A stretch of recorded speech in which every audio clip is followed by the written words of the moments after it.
Welcome in, everyone. RFK Refugees podcast. Ted here, John here. My video is working, hopefully. I think I figured out the issue. No more black screen. If you're on the podcast, you're like looking at John.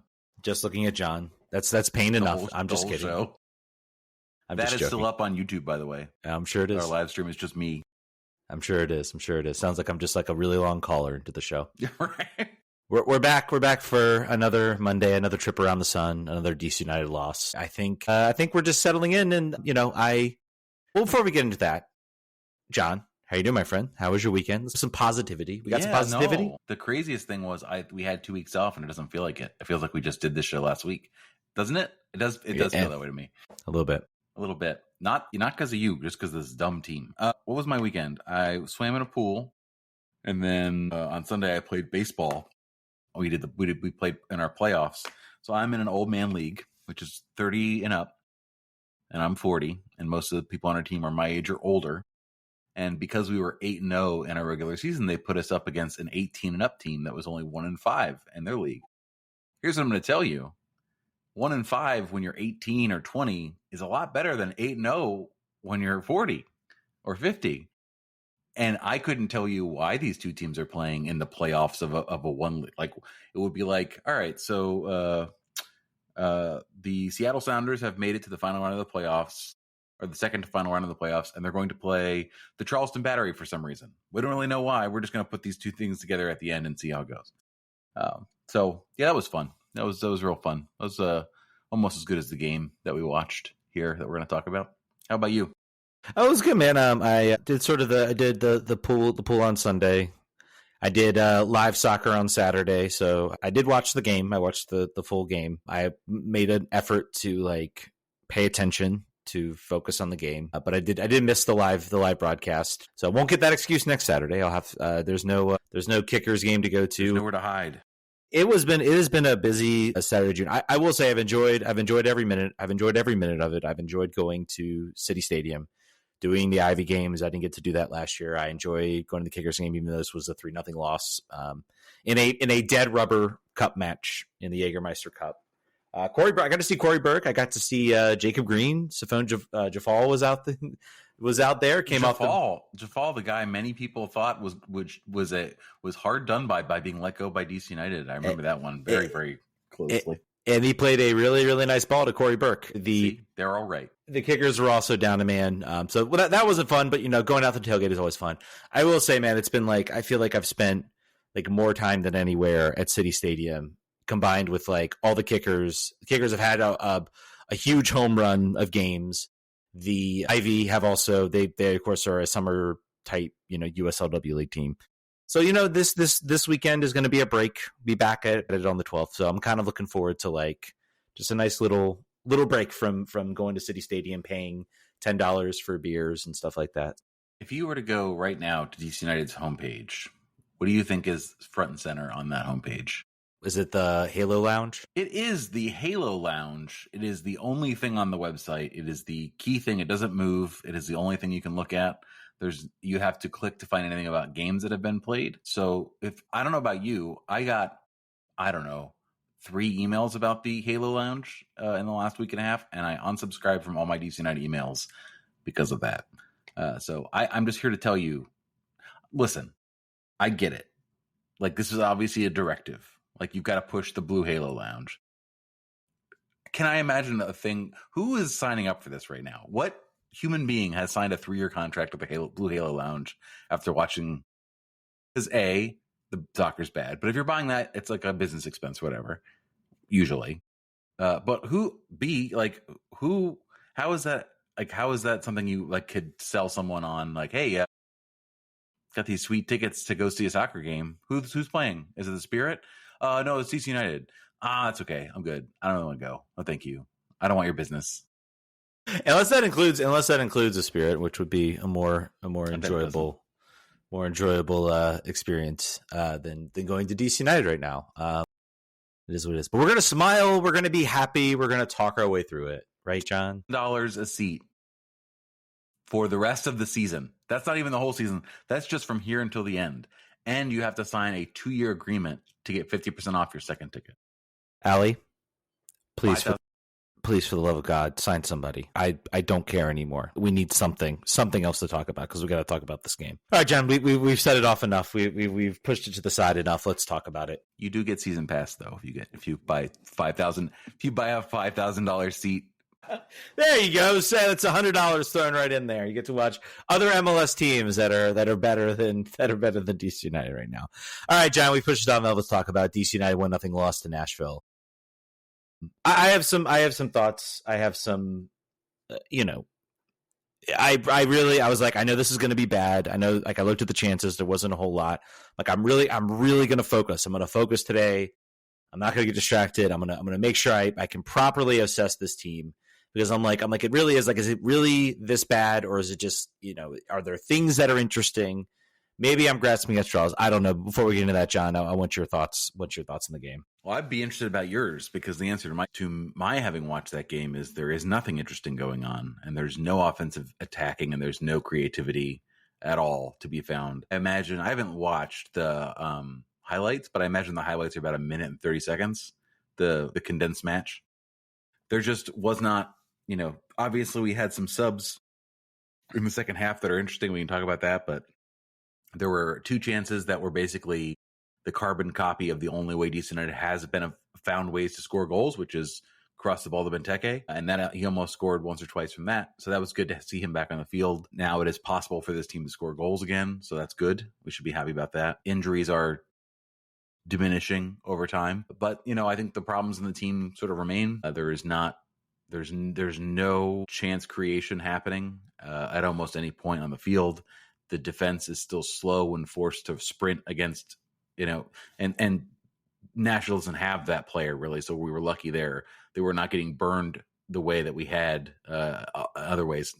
But I don't know. I think you're going to say, I'm hoping that you have some good, because what I got away from watching this team is that they had 2 weeks off. They were playing a team that had 2 days off, and they looked like they had equal amounts of rest. There was not the fire in the belly, and there was not the tactical discipline that you would assume that you would have from 2 weeks getting the game plan on one opponent. I guess they only allowed 1 goal. So in that perspective, that's an improvement. And that's what Troy said after the game in the press conference. Like, well, that thing aside, we got to bottle this up and take it to our next game, because I think we could be pretty happy with the way we defended. And, I would tend to agree with him. I think the only thing I can draw from this game is, you just look at this roster, you look at the players out there. There are all these brief little flashes, these brief little moments. Kojima comes out there, does a nice turn, pulls himself into space, and then either that final ball or just everything else just isn't there, because, Nashville throws 5 defenders against the wall. They didn't have to push this game. They got their goal off of PK. Fortunate, but that's them's the breaks. Hani Mukhtar was, for the first 15-20 minutes, was the only really super dangerous player. Might have been the only DP out there on the roster. I'm not real familiar with Nashville's breakdown on their roster, but he was the only recognizable DP. They might have had some others. I don't know if Sam Sturridge is a DP or not. He's got 4 goals in 4 games, the longest streak any Nashville player has had. Yeah, so I have to go look at the roster. But Hani Mukhtar was out there. Hani Mukhtar created that goal, and looked like a designated player, and that's just something that DC doesn't have right now. And that is a choice that Ali Mackay made. I think we'll find out whether it was the right or wrong choice depending on who comes in the summer window. And this is the massive gamble he took at the beginning of the season, that he could get by with this roster. He's not getting by with this roster. This roster is sinking fast. But someone who crams at the final part of the exam, if he scores a big DP, he can make it all worthwhile. Other than that, Pirani also had a dribble past 2 players chance creation situation that was exciting. Yeah, I think that happened, right? I did see that. No, that was a decent, half decent moment. And there are all these little sort of just half decent moments from this team. And it's this game, I think, more than others. I mean, I think potentially, a draw would have maybe been fair. You look at the XG, they generated 1.22 expected goals for Nashville. That they only had 0.39 from open play, and DC had 0.37 from open play. It's just, 3 combined shots on target. Yeah, I mean, it was not a defensive powerhouse. You're dealing with Kojima, you're dealing with Baji, you're dealing with Stroud up there as the front three. None of them, and you just saw it when this team got the ball, they got on a counter. Maybe there's an opportunity, there's an odd man rush. Maybe they get the ball over to Schnegg. Maybe they're able to kind of like create something, and then it's like pass around the box. No one's there. No one has the creativity. No one has the space to make a run. No one's even trying to do something where maybe you just get a half chance. Like just somebody just run into the box, chip the ball over. Who knows? You might get lucky. I mean, it's better than what we saw, which was just them no one really trying to either take a shot or do something that would actually, impact the game. And that's not the fault of I think the players out there. I just think they're not those types of players to like truly break down a roster, break down a team.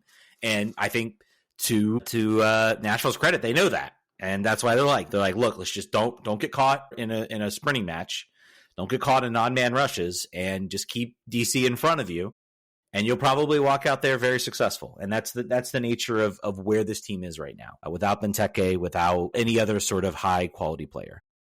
16,000 fans were at that game, according to the internet. I will believe 16,000 tickets were sold. I don't know. Yeah, the gate's not there. The other thing, which is a diversion from the current topic, Ted Kudivietro is getting hot. Just letting you know that. He's got a goal. He's got a goal last game. He was man of the match the game previous. He's turning on the burners. Like to see him do that. Good for him. Back to this. Let's see. What else do we want to bring up here? I think there's some questions that we can talk through that kind of like go to the point here, I think. But are not really questions, they're more like comments. Everything's mostly comments. Well, second half, let's talk a little bit. Benteke subs in. Yep. Pegula subs in. Jackson Hopkins subs in. Pirani subs in. Peltola subs in. I don't know if to talk too much. I do want to talk. I think you look at that center. I look at Enau, and he did some things that I think were good. I don't think there was too much poor that he did out there. I think he is slowly kind of putting together. His strengths are becoming a little more profound. I think with all these players, I think without any type of big focal point that can just kind of elevate everything around them, I feel like everything looks crappy. I think Bartlett looks bad, Rolls looks bad, Tubbs looks bad because there's nothing else going forward. And that's why we got some questions and we got some comments about the defense. And I'm like, I don't care at this point. I want this team to be exciting. I want this team to score goals. I want this team to go out there. Right. Do we want to draw every game 0-0 for the rest of the season? Would that be enjoyable for you guys? Would be for me. I don't know about you guys. I don't know if we can like accurately judge. I don't know whether we can accurately judge if this defense is truly terrible. And yes, people will point and say, well, they gave up 7 goals. They gave up 6 goals in 2 games. I get it. You take away those 2 games, they gave up 26 goals. That would put them right with Columbus, I think, who's given up 26 goals. We're not generating enough offensively. That's the problem right now with this freaking team. We have not scored. We have scored. I think I need to go back. You know what? I feel I'm going to say this because, and honestly, I will correct it if it's wrong, but I think we've scored 3 goals now, 1 game, and that was the Open Cup game. I don't think we've scored more than 3 goals at all in the regular season. Like we have not had a game where we've scored more goals than that. That is correct. That the offense is the problem. We do not, and I don't talk to me. We need to go sign we can't afford a high-end attacking player. We need to go get a DP defender. No, we don't. Go find somebody in the range of $5 to $8 million, maybe $10 million transfer fee. I don't know. Maybe I'm wishing there. Maybe. We need somebody out there. You've proven to me you can find some decent players. I don't agree with an assessment made by Matt Doyle that they've missed badly on every signing.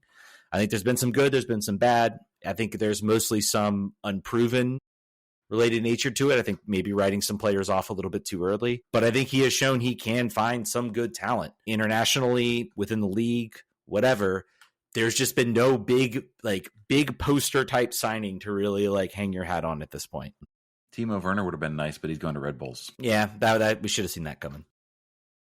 That makes more sense. Orsino, this is interesting. Like his stats here, he had the most tackles in the match, he had the most duels won in the match, but also had the least touches of any player in the match, and that's because Nashville really didn't try to move the ball through the midfield at all. So the fact that he was still succeeding in some ways is promising. 91% of his accuracy on passing. He looked decent. He's been good. Like, he also I think lost 7 duels. He won 8, lost 7. So what? I mean, but he's out there. He's out there trying to make plays. And even when like Peltola came in, he had one moment where he made a really nice read, really nice interception, tried to get the break on, just his touch kind of lost it for him. I think a lot of it, particularly in that midfield, they suffer from somebody that can sort of provide them an outlet, an effective outlet. They can pass the ball. They can make a couple touches, get into space, have some vision to make a pass, or whether it's to Benteke out wide somewhere. They just lack that type of bite right now, and it's killing them. It's absolutely killing them. Do you want to read the full Matt Doyle quote? Sure, and then we'll go through the roster because I think that's the point we're at. Do you want me to pull it up? I did not have it pulled up. Yeah, if you could, and then I can go through the roster here, and we can say. I think it came from his power ranking, so you might have to give me a minute to look it up. Or just having anyway. So the point is being made by Matt Doyle that all of the signings have been misses, or almost all the signings have been misses. So the good part from the Allie McKay grading school, like the simplicity of this, is that almost all this roster has been turned over. So we can look at this. We can look at these players, and you can tell me whether you think it's a hit, a miss, or a meh, or undecided too soon. I may be wrong about when these guys got signed, but I don't think I am as far as in the last year and a half. So here we go. Connor Antley. Hit, I'd say, for when he's not been injured. Yeah, I would say, it's tough. Expectations for him were low. He came from championship. Yeah, I'd say a hit. Dominic Baji. I'd say miss. Fidel Barajas, miss. Miss, yeah, clear. Luis Barraza. I don't know. Meh. Yeah, meh. Lucas Bartlett. Meh. Yeah. Derek Dodson. I'm still on meh. I'm gonna go miss. Okay. Borosino. Borosino, he's meh category right now. I think I've seen some improvement in the past few weeks. Yeah. I'm going to go up to meh as well. Jordan Farr. That's just a funny one. We'll leave that alone. Can it be? I feel like with June, I'm still in the too early to tell. Sure. I mean, call him a miss. Call him a miss for right now. I'm going to call him a miss at $800,000 salary. I'm going to call that a miss. Well, again, cap 122s, but you could give that to somebody else as well. That's fair. That's money you are not giving to somebody else. He is a miss for right now. Goalkeepers are weird. Goalkeepers, it takes a minute. I'm willing. I think he will start against Nashville, and I think that will be a big moment for him. I think he's been the cup keeper for a while now. So Karamoko. It's too early. I don't know if you can really tell. Like that's a too early to tell type player. Kojima. Hit. So we're a look at the fact that his salary is very low. I think he's making $180,000 or $100,000. He was acquired at $400,000 GAM, which at the time was thought to be kind of a lot for the player that he's been, but he has played a lot. So I would say hit as well. I would say you don't want him to play so much. Yeah, I would say that would be ideal, but that's okay. Your hope is that a DP is coming in that slot. Maybe he gets moved around. Maybe he plays again more in that center midfield role where I think he can be a little more effective. Randall Leal. Miss. Lucas McNaughton. Miss. Yeah. João Peglo. Hit. I'm going to go meh for right now. I want to see him on the field for like 4 games in a row. Yeah, I would say between when he's on the field, he's been good. When he's on the field, he's been good. The Pirani extension, which is the first thing he did when we got here. Miss. Kai Rolls. Meh. David Schenk was before he got here, right? Yeah. No, David Schenk, he was signed by David Schenk was signed by him. That's a hit. Yeah. 100%. Brendan Cervania. Stroud was there before? No, Stroud was brought in. He was brought in the first off season. He was a hit and then he was a miss. So where does that leave him now? Last year he was a hit. This year he has been very bad when he's been healthy. Yeah, I don't know, man. I don't know where you put him. I mean, it's kind of a meh type. We're gonna go meh. A Gavin Turner signing and playing 7 minutes all season. That's a too early to tell. And finally, your favorite player, Rita Zohir. Miss. And so, you got to throw. Honestly, I will admit you got to throw Aaron Herrera in there. Okay, I mean, hit. Yeah, because if you're David Schenk was signed last year. Like Aaron Herrera's a hit. If that's the case, we've got 2 hits from the roster, from the very, very poor roster. That was your core. Antley, I guess. Antley was a hit. You called Peglow a hit. Kojima on the field. And Kojima. Okay, so 4 to 5, depending on if they're healthy or not. Yeah, there was a lot of. The problem is that the whole team got turned over. So like he's got the N is very high, but I would say that you'd like to see a higher hit ratio. I think that would be fair. The problem is a lot of these misses are at the depth end of this roster. Even still, you got to when you're shopping at you're doing your grocery shopping at the dollar store. Like you're not gonna get a lot of great things, but you're gonna hope that what you do buy is at least satisfying, and not the case in all these. The miss rate. You talk about the major miss, really just being Pirani. I mean, you look at the miss of Miguel, okay, 100K. That was a flyer you were taking. You knew the situation you were in. You didn't have the opportunity to go. You made the trade you made. I think the bigger, miss, by the way, but that's just me. Yeah, I don't know. Goalies are weird for me. I feel like there was some good things and some bad things. I think he got stuck when the team was trying to transition. I'll be very curious to see. I think he starts. I think he gets the cup treatment.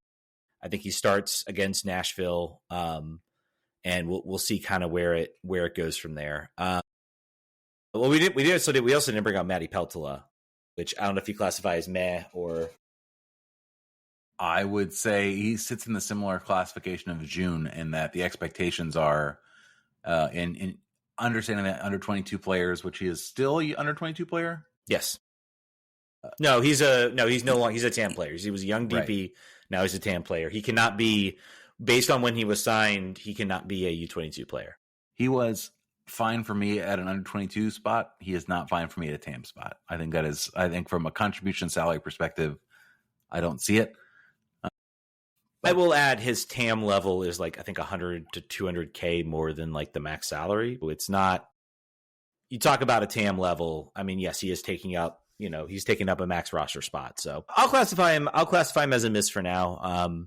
Apparently he's not very happy. He might be one of the players that gets kind of offloaded this year in the summer window. He might be looking for an exit spot if they go out and get, even I would say any sort of transfer fee. He came in as a free transfer. So that would be, from a financial perspective, a windfall. I think the real marks you can have against Ali Mackay have been 2 trades this year. You can talk about the selling of Ted Kudu-Pietro for $1 million in GAM. You'll never not convince me. That was because the ownership wanted to go after. I still think to this day, they had this offer for Ted Kudu-Pietro. They were like, nope, we're not going to entertain that. Like, I got a plan. He's a part of this team. I don't think the coach wanted him to go. And then I think what happened was the ownership stormed in the room and they were like, well, we got to go. We think there might be a chance we can get Paul Pogba. We got to go get Paul Pogba. Refute that claim all you want. Come on the show, Ali. Refute that claim. And I think ownership showed up. They said we're going to go out and get Paul Pogba.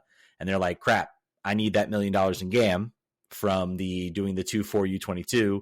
But if we had to get Paul Pogba, we have to have that DP slot, and I can't do that. He sold Ted Kudu-Pietro for $1 million in GAM in money, which then I think was converted. Some of it was at least converted in GAM to cover up some of the windfall. So you'll never not convince me of that. That is, those 2 things were somehow related. And of course, we talk about the trade in December, trading away Matthias Klick for nothing, and having to hold his DP slot. Also sold Mattia Kambone for $1.5 million. Yeah, I don't fault that move. If Bournemouth is coming and Bournemouth's interested, I think you do that. You get a good sell on. I don't think he would be getting too many minutes in this roster. Oh, you don't think so? You don't think he'd play over Garrison Tubbs? I don't know. Maybe. I think that offer's on the table. I think you take it. Yeah, I think you can't really say no to an offer like that, especially if you're trying to show that you're willing to sell kids on. So. I think our rep is pretty much mud from every other perspective, other than the fact that if someone offers us any money for you, we'll take it. Since Luciano Acosta, that's been the modus operandi. Is like, if you come in with an offer, you're going to go. Sean coming Brassard in says, I think Herrera is talented, but I'm not sure he's worth it. We have a lot of salary cap to put into an okay defender with better offensive output, but we don't put him in those spots. Positions, I'd call that meh. I think you're 100% wrong on that front. Look at what he just did to basically get Guatemala past Canada in the Gold Cup. Mm-hmm. This is an exceptionally talented player. DC, look, Antley's been, we call Antley a hit because Antley, there was no expectations, and Antley is versatile. Antley is able to play different roles. Look at when this team is without Aaron Herrera versus when they have Aaron Herrera. I was happy for him when Guatemala qualified. I was also like, crap, because I really need him back. I disagree with you completely. I think Aaron Herrera is a really, really good player for this team. Really, I think there are, if you're looking for places that money has been misspent, I think you can find a lot better. I think you can find a lot more options on a roster. But I mean, I think the point is, signing's a bit of a mixed bag. I think some trades have not worked out this year. All of this we talked about, if he hits on a big DP signing, if he finds a Luciano Costa type player, if he finds an Evander type player, if he finds a player that comes in that is able to sort of orchestrate the offense, that is able to present this team as a threat, I think a lot of the players we talked about that are meh, players like Peglo, even a player like Jared Stroud, suddenly the attention is not on them anymore. They don't have to be the ones to orchestrate or create. That opens up opportunities. This team is fighting with both hands tied behind their back right now. Signing a DP at least gives them one hand free where they can fight a little bit.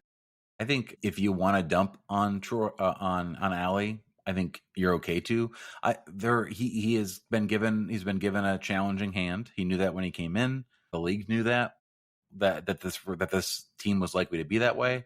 He has not done the Billy Bean and the A's where he puts together a playoff roster out of chewing gum and some old wire. That's not happening. That's not been the outcome here. That's the only way in which you succeed in this situation. Every other way you fail. If you perform average, you fail because what you're working with is substandard compared to other possibilities. But that's also why you get the opportunity to do this as an assistant GM with no other track record. Like that's how you enable yourself into this opportunity. Yeah. So if he wants to say that, okay.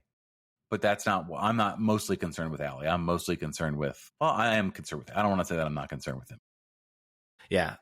A question from B Huzzle says, barring a miraculous late season recovery sparked by a talisman summer signing, should Alley and Troy both be fired after the season? Troy, maybe, just because there has to be a scapegoat. I don't know if that's fair to him. I could see a scenario where where they literally recognize, nope, you've been given a bad hand. No, there were no mutinies in the roster.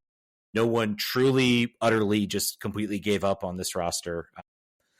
Maybe the players in the locker room, nope, we still want him back. This season, we've got the extra DP slot. We're going to give you help, and this is the real signing. But if they fire both of them, do you trust Jason Levian to provide a good GM and coach option? No. After this, no, you do not. You shouldn't.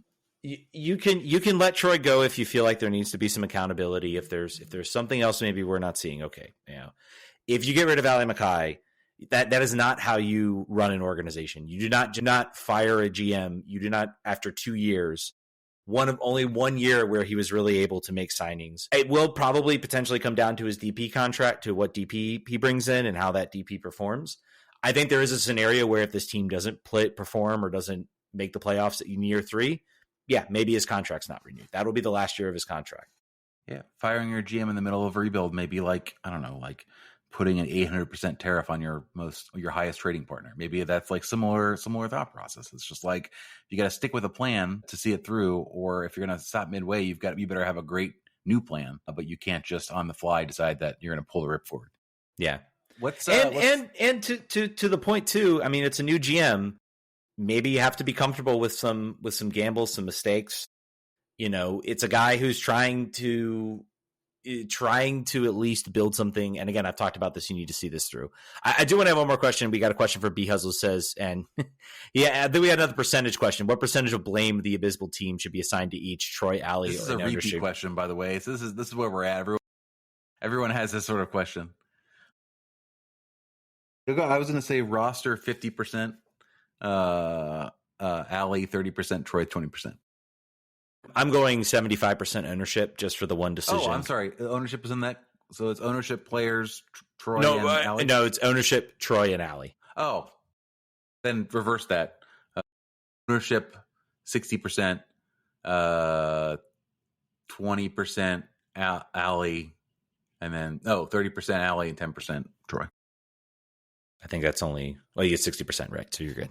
Yeah, I mean, I go 75% ownership. I go 24% Allie and 1% Troy, because I do not understand. Like, you gave the roster that was given to Allie or given to Troy. I legitimately, I don't assign much blame to the coach. Like, I'm like, what else is he supposed to do? He found a way to like stop goals from going in when they have their full roster in. Like, he found a way to keep this team like competitive and at least in games. It's not his fault he doesn't have two DPs. So the decisions on the trades, the trade of Ted Pietro, the trade of Matthias Klick is on Allie.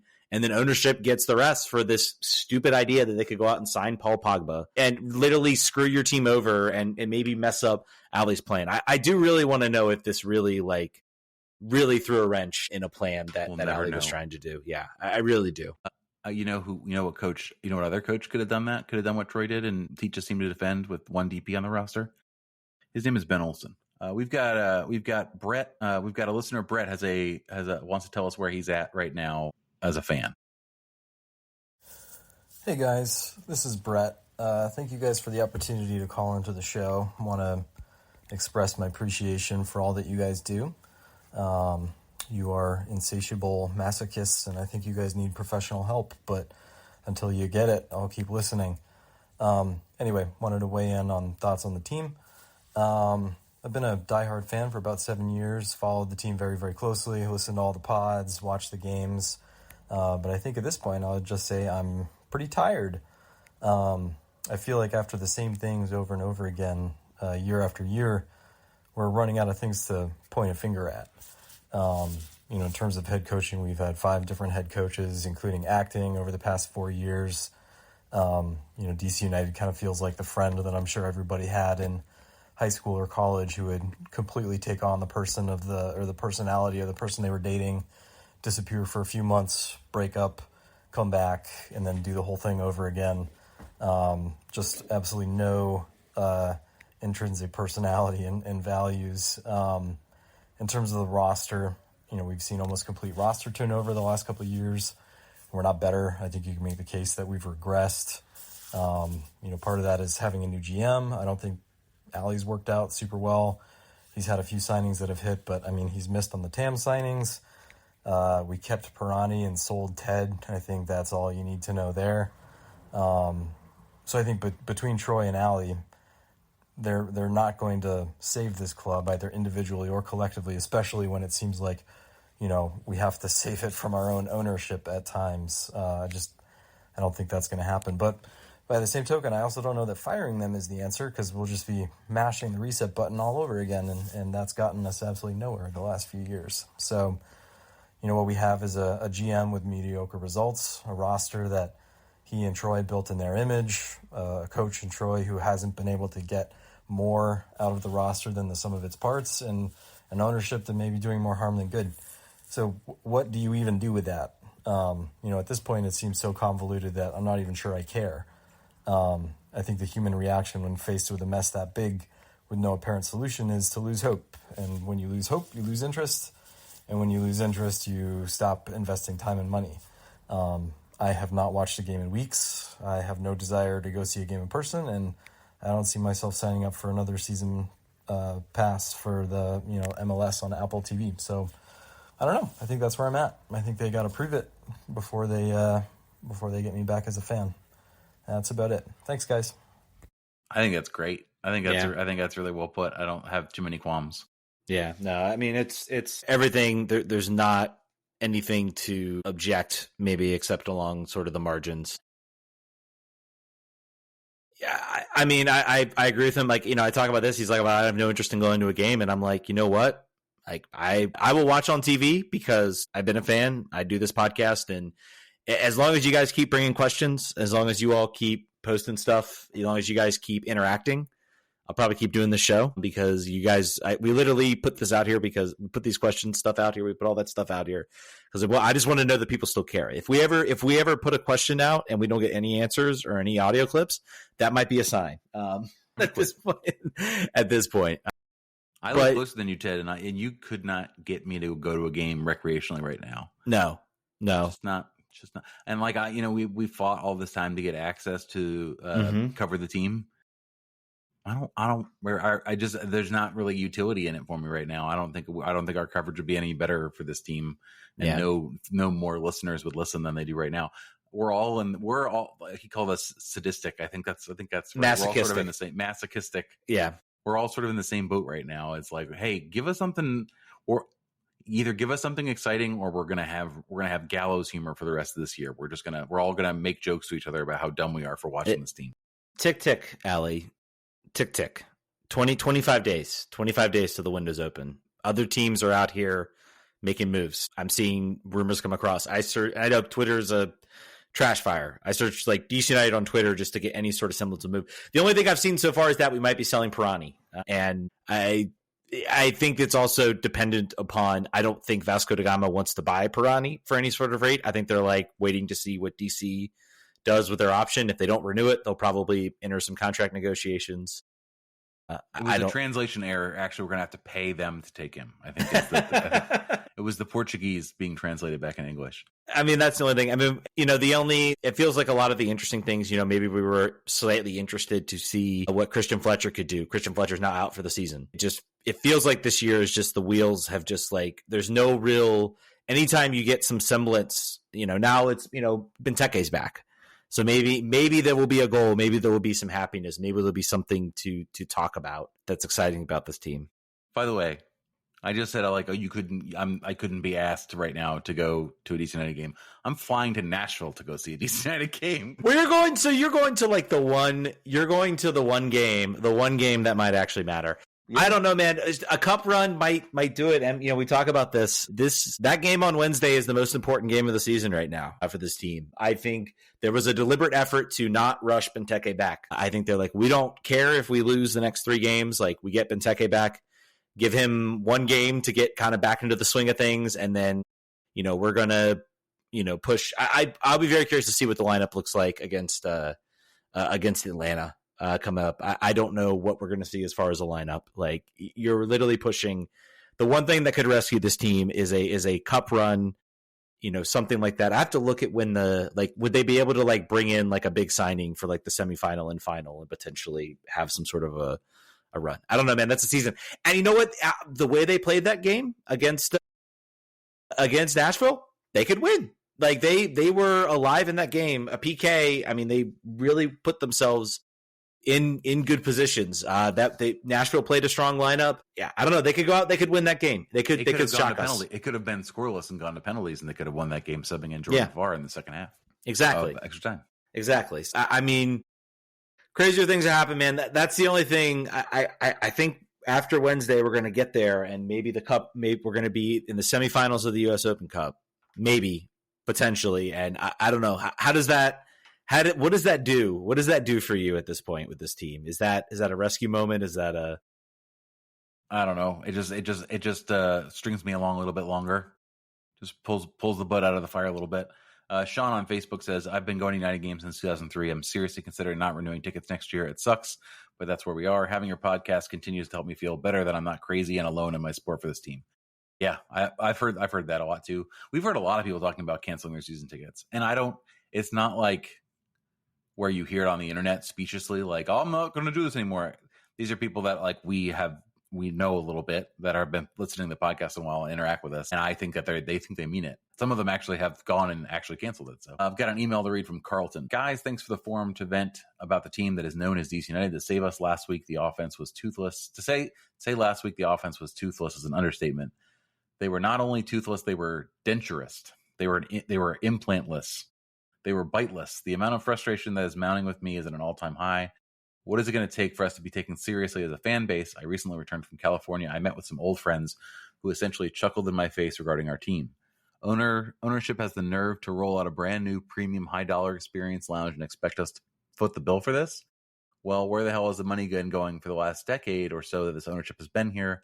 I'm not saying that we should win a championship every year, but we sure as hell should make the playoffs consistently, being that we were the flagship franchise to start this league out. Who do we need to write to have some different ownership group stepping? Because these guys are absolutely daft. They have zero clue how to treat this fan base, and it's starting to really grate on me negatively.